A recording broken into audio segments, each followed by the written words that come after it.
Before we do that, though, how were you affiliated with President Ford?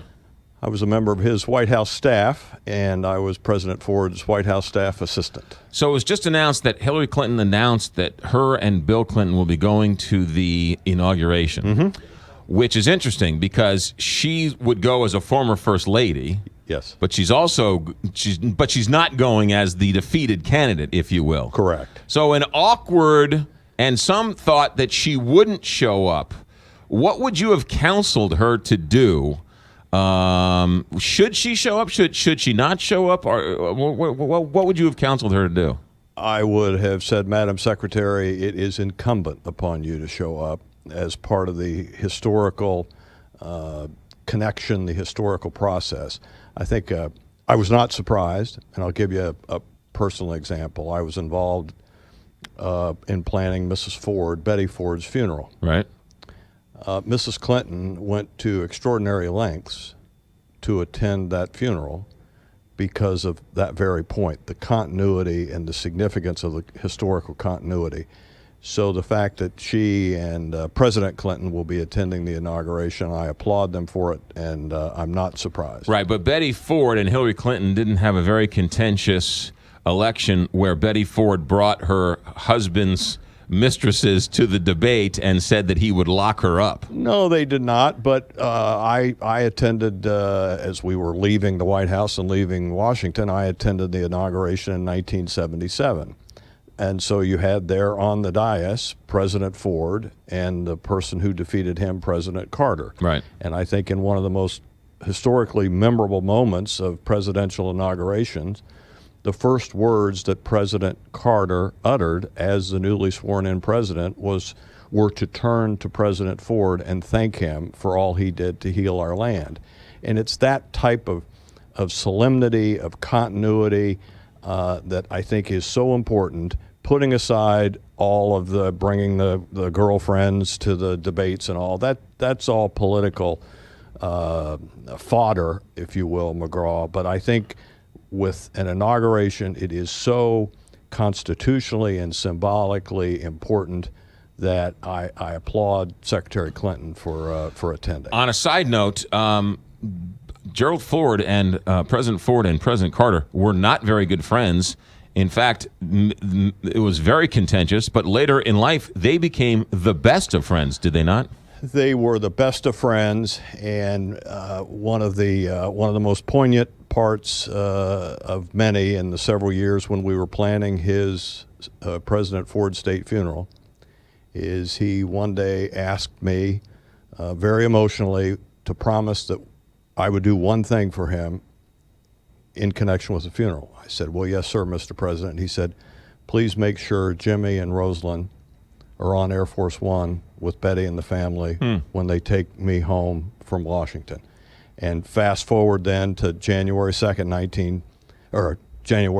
2007, when we left Andrews on Air Force One to fly to Grand Rapids, there was Jimmy Carter and Rosalind standing next to Betty Ford. How about that? That's a great story. All right, let's get to today's news, Greg Willard, and that is Hillary Clinton was rumored to be, threatened to be indicted, charged with a crime once President-elect Donald Trump comes to office. He has since kind of backtracked on it and has said full force that he will and said that he won't. So who knows what's going to happen. But it's not as simple as that for Secretary Clinton. What's going on here? Well, she has some degree of legal jeopardy. Reasonable people can reasonably disagree as to what that is. You'll recall several months ago we were on the air, McGraw, and FBI Director Comey announced that he was recommending that no charges be brought. Right.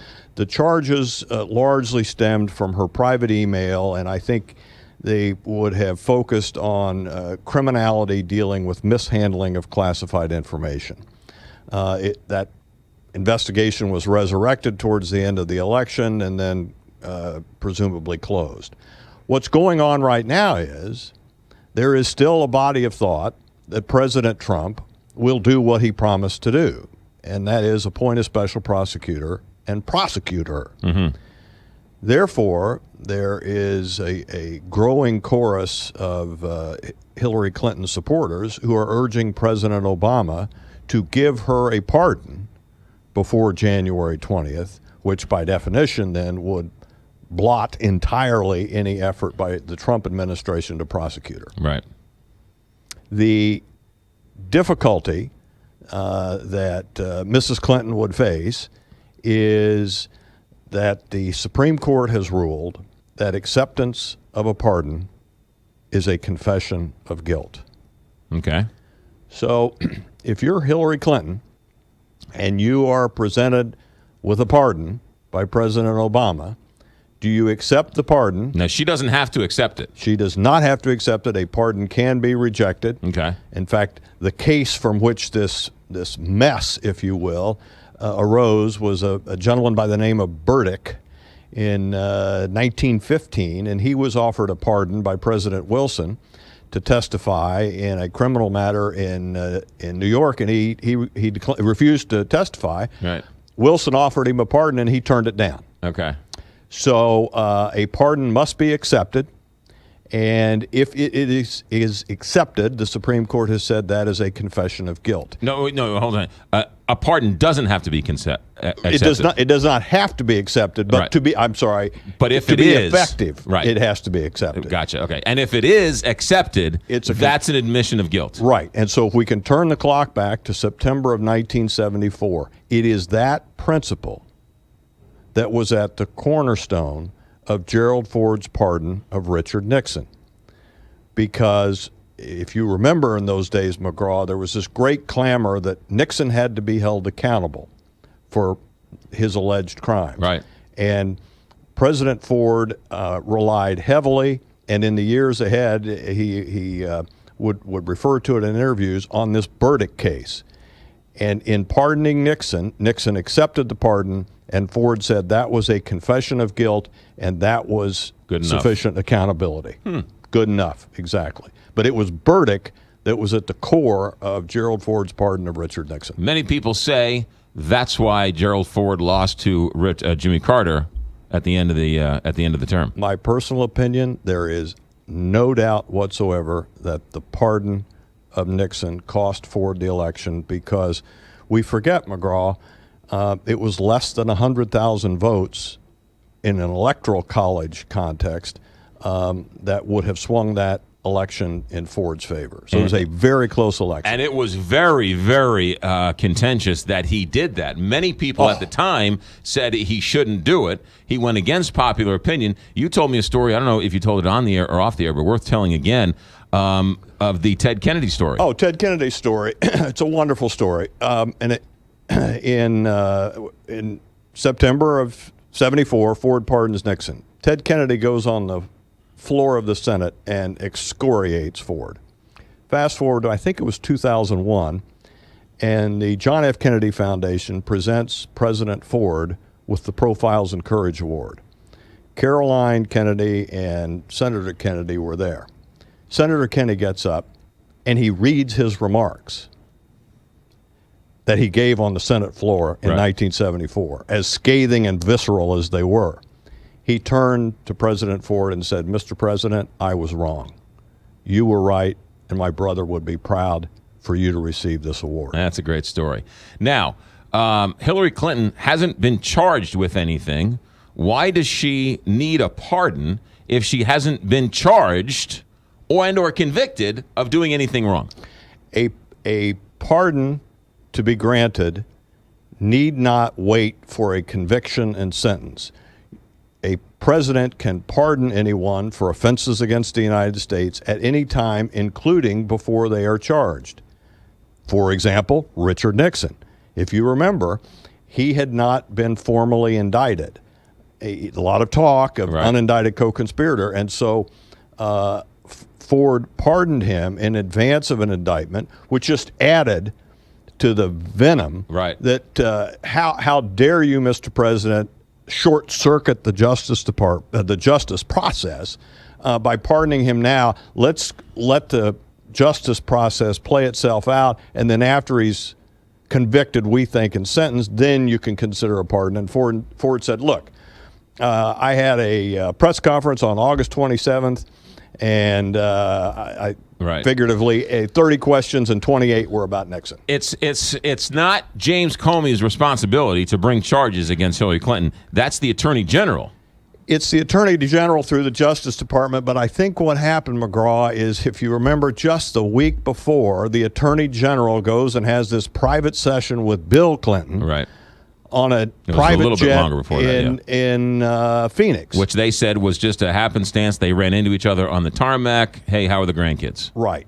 But if the decision not to prosecute had been left solely to Attorney General Lynch, I think that would have added fuel to the Republicans' fire. So Comey did what he did. All right. So going forward, if President Trump charges her, or the Attorney General Jeff Sessions, once he is confirmed, charges her, politically speaking, that sort of takes the attention away from the administration and creates a whole other circus that has nothing to do with what they want to try and get done in Washington.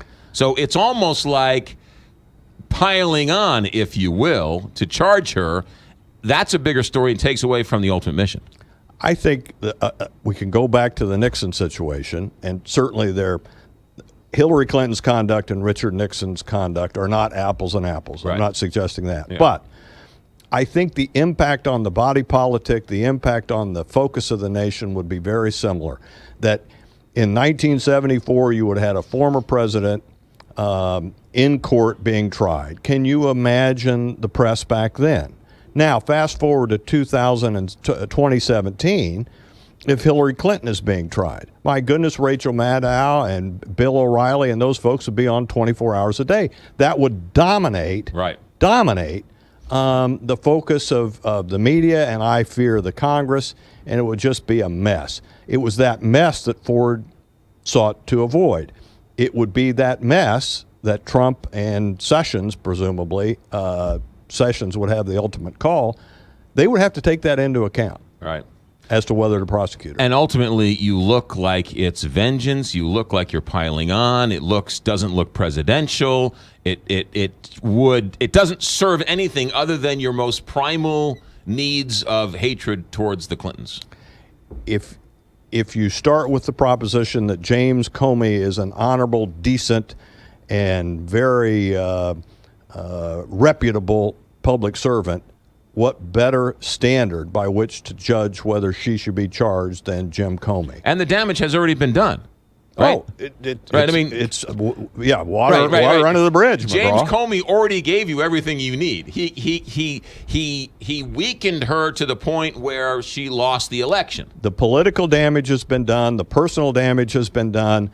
And the question that the Justice Department and a Trump administration would have to ask is, do we need to pursue her and prosecute her to see that justice is served in America? Yeah.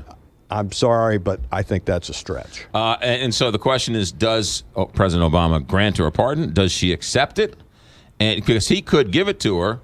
She's not necessarily asking for it. We haven't heard that. He could give it to her and she could reject it. So there's all sorts of politics in here. If I were White House counsel advising him, I would advise him, Mr. President, do not offer her a pardon. That will just open a can of worms, because if she accepts, she's confessed to guilt, and we're right back to 1974. All right. The syllabus is in the back of the room. The test is 2 weeks from next Tuesday. And the reading will be chapters 3 and 4 in your textbooks. That is Greg Willard, SLU, St. Louis University law professor. We're out of time. We'll get to this Alexa case next time, but it's always fun to have you check in, and this is an interesting little twist on history. Greg Willard has had a front seat for a lot of this history, and he imparts it with us as part of his KTRS legal analyst background. Greg Willard, Happy New Year. Thanks for coming in. Great to be with you, my friend. 924, Big 550, KT.